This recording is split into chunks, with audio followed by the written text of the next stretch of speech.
semuanya, perkenalkan aku Dia Dianggraini, biasa dipanggil Dia. Aku dari IPB University. Pada kesempatan kali ini, aku akan menjelaskan tentang sesuatu yang sangat penting dalam peran kita sebagai mahasiswa, yaitu soft skill. Sebelum itu, apa sih soft skill?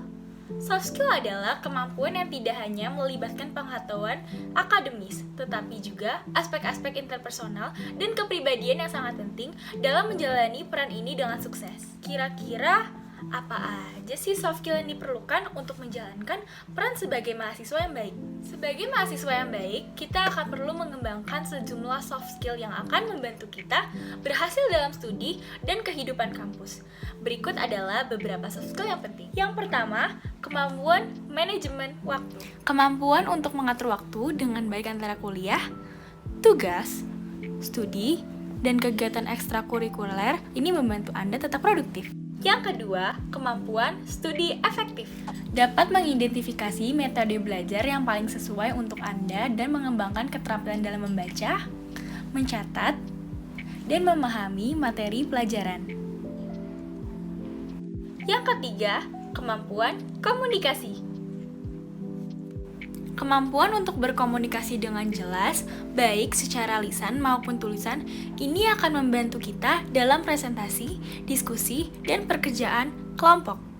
Yang keempat, kemampuan berpikir kritis. Kemampuan untuk menganalisis informasi, mengevaluasi argumen, dan mengambil keputusan berdasarkan pemikiran yang rasional dan logis. Yang kelima, kemampuan memecahkan masalah. Kemampuan untuk menghadapi tantangan akademis atau pribadi dengan cara kreatif dan efektif, serta menemukan solusi yang tepat. Semua soft skill ini dapat membantu kita menjadi mahasiswa yang lebih sukses dan siap menghadapi tantangan di dunia akademik dan luar kampus. Tentu, berikut adalah beberapa langkah yang kita ambil untuk mengembangkan berbagai soft skill yang telah disebutkan sebelumnya. Yang pertama, kemampuan manajemen waktu. Buat jadwal harian atau mingguan yang rinci untuk mengatur waktu Anda dengan baik. Gunakan alat manajemen waktu seperti kalender atau kalender digital atau aplikasi pengingat lainnya. Dan prioritaskan tugas-tugas berdasarkan pentingnya dan deadline. Yang kedua, kemampuan studi efektif. Eksplorasi berbagai metode belajar seperti membaca, membuat catatan, atau mengerjakan materi kepada orang lain. Yang kedua, mempraktikkan membaca kritis dan pemahaman konten dengan mengajukan pertanyaan saat membaca. Lalu, manfaatkan teknologi seperti aplikasi pencatat digital atau flashcard untuk membantu memori-memori dan pemahaman. Yang ketiga, kemampuan komunikasi.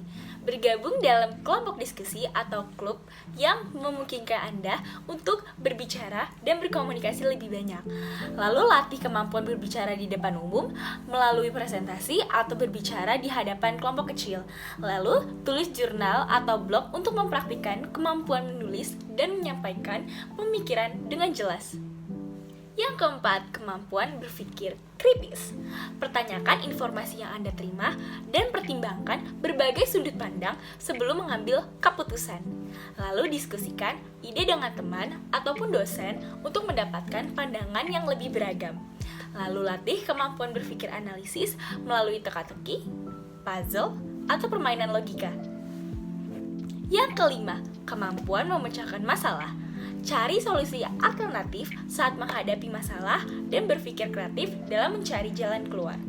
Ajukan pertanyaan apa, bagaimana untuk menggali akar masalah dan mengidentifikasi solusi yang mungkin. Latih pemecahan masalah dengan menghadapi tantangan di kehidupan sehari-hari. Penting untuk diingat bahwa mengembangkan soft skill memerlukan waktu dan dedikasi, terus belajar dan berlatih, serta terbuka terhadap umpan balik dari rekan atau dosen atau profesional lainnya. Selain itu, memiliki soft skill yang kuat memiliki banyak manfaat dan dampak positif dalam berbagai aspek kehidupan, baik di lingkungan akademik maupun profesional. Berikut adalah beberapa alasan pentingnya memiliki soft skill. Yang pertama, sukses akademik. Soft skill seperti kemampuan manajemen waktu, studi efektif, dan berpikir kritis membantu kita dalam mengelola tugas-tugas akademik, memahami materi pelajaran, dan menghadapi ujian dengan lebih baik. Lalu yang kedua, pengaruh sosial yang lebih baik. Kemampuan komunikasi yang baik dan empati memungkinkan kita untuk berinteraksi dengan orang lain secara lebih efektif dan membantu membangun hubungan yang lebih kuat baik di antara teman, rekan, dan dalam kehidupan pribadi.